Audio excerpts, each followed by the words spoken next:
Hello, my friends. My name is Ryan Freeman. Welcome to my book review of D.H. Lawrence's 1912 early novel, The Trespasser. The Trespasser was made into a TV movie in 1981, starring some British actors. I have not watched it, but I will because I just recently finished this novel. Now, D.H. Lawrence is one of my favorite authors in the entire history of authorship, and he's definitely my favorite English author. I have read most of his works, and I was delighted to find this early novel of his. Now, I will say that I do highly recommend The Trespasser if you are a D.H. Lawrence fan. Now, it is not one of his greatest works. It's not Women in Love, it's not The Rainbow, but it is D.H. Lawrence, and you find some brilliant passages of his, some psychological entanglements and descriptions of the people who are going through heaven and hell that at least for me, no one does it better than D.H. Lawrence. No one gets into the heart of a man and a woman and the relationship so well. Now, I know some women don't like D.H. Lawrence. He wasn't popular with the feminist movement, but a lot of women do love him. And I don't know what it's like to be a woman, but when I was reading the descriptions of the female characters in this novel, I did think a lot about my girlfriend or my ex-wife. And I found that it really mapped onto them and some of the way that they behave, some of their actions quite well. And as far as, okay, so I'm going to spoil the story. So if you do not want any spoilers, go ahead and stop here. It is a great novel. It's a short novel. It was written in 1912, shortly after the Victorian era. There is a lot of purple prose. There's a lot of descriptions of the moon, of bays, of sand, of sunburns, which can be good, can not be good, depends on your mood. But if you really want to get into the nitty-gritty of an adulterous love affair and some of the consequences, both emotional and in external reality, then I highly recommend it. Now, so let me go ahead and spoil the story. The main character's name is Sigmund. Sigmund is 38 years old. He's a 40-ish man, and he is married. He's got 4 kids. He's got a wife he doesn't love. He married her too early, and he's just not in love. Love is sometimes not permanent.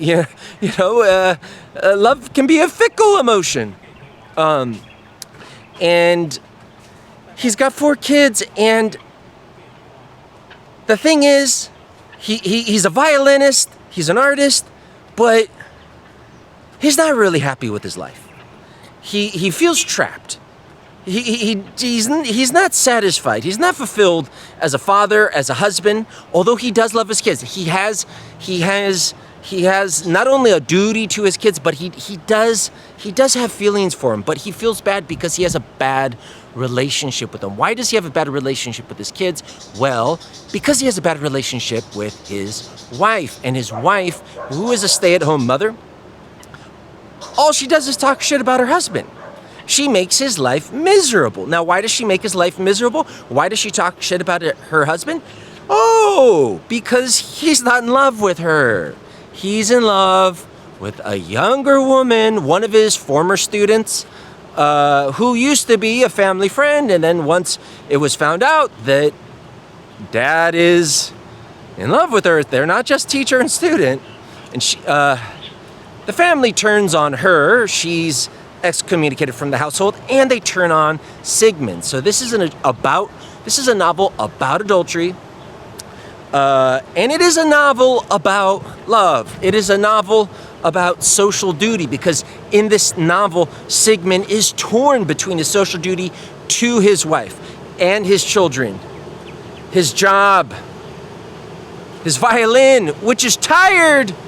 He's working so hard, and love. And Helena, the main female, the heroine, who is quite different than Sigmund, who And D.H. Lawrence really does see a big difference between men and women. And in these two characters, he goes to great lengths to describe Helena as so imaginative and enchanting the entire world with her imagination and her fantasies, and Sigmund loves it. She makes the world fresh again for him. Now I don't want to talk about my own life, but I do know what that's like to date a younger woman and to make life fresh again. But this love affair goes to the Isle of Wight. They spend 5 days together, and they have heaven and hell together. It's not just about carnal love affairs. It is this beautiful romance. And of course, one of the reasons I like reading novels that were written more than 100 years ago is they're not ordering Uber Eats and having it delivered to their hotel room. They're not looking up the directions in Google Maps. They're not scrolling through Twitter. They're having they're having an adventure on this love affair, and it's just so charming. It's so charming. Getting lost and getting sunburned and risking death and all of this. It is quite a beautiful vacation. But there is this division. It's not all roses. Love is not all roses. Love can put you through the ringer. Not only his marriage, but his fresh love affair is putting him through the ringer. And he's torn because he knows once this vacation is over, he's going to go back to his wife, and she's not going to be happy that he just spent 4 or 5 days on the Isle of Wight with a younger woman. So it's a lot about the inner turmoil inside the man, as well as Helena. And then I'm just going to go ahead and skip forward. Eventually, the vacation's over. There's a lot. The whole thing. I will say this about the novel. It was a little slow to start off, but once I was hooked on the inner dilemmas, the ethical dilemmas that Sigmund was going through, and this dynamic of heaven and hell with his love affair with Helena, I was hooked. And there's a lot of stuff that goes on. There's a lot of thoughts as he starts to feel like his life is running out, that he's going to die. And sure enough, the descriptions that D.H. Lawrence goes through of a man who feels like he's dying, like his soul is being ripped apart. What that does to him inside and what that does to him physically. By the end of the novel, he's bloodshot. His eyes are bloodshot.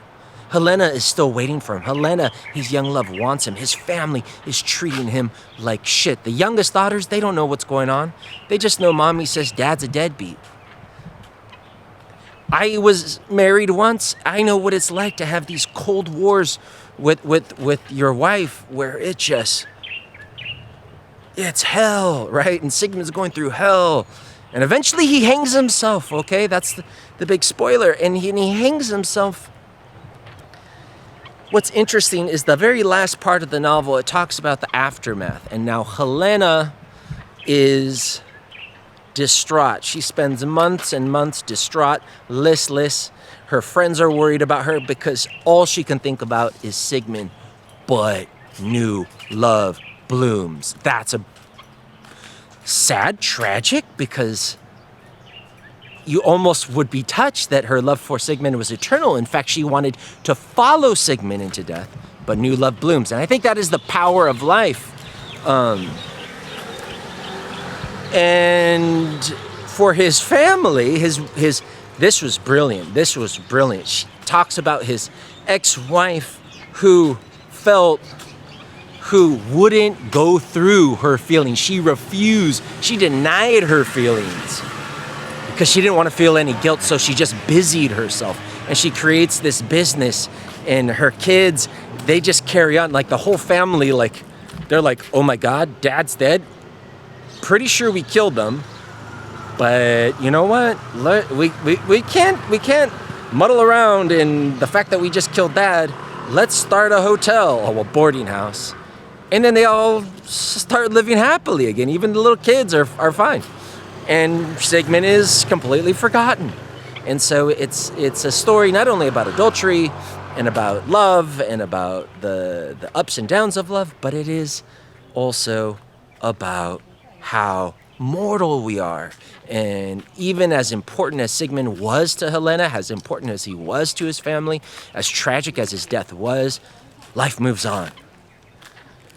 And it was a very powerful. In fact, one of the great literary critics, a lot of people said this was not one of D.H. Lawrence's greatest works, but there was a critic who said the last 50 pages of this novel is the highest level of genius. I forget who said that. But anyways, if any of that sounded interesting to you, if you've ever had dallies and danced with death from tumultuous love, then I highly recommend D.H. Lawrence's 1912, The Trespasser. My name is Ryan Freeman. Write down what you thought down below in the comments. I will see you next time.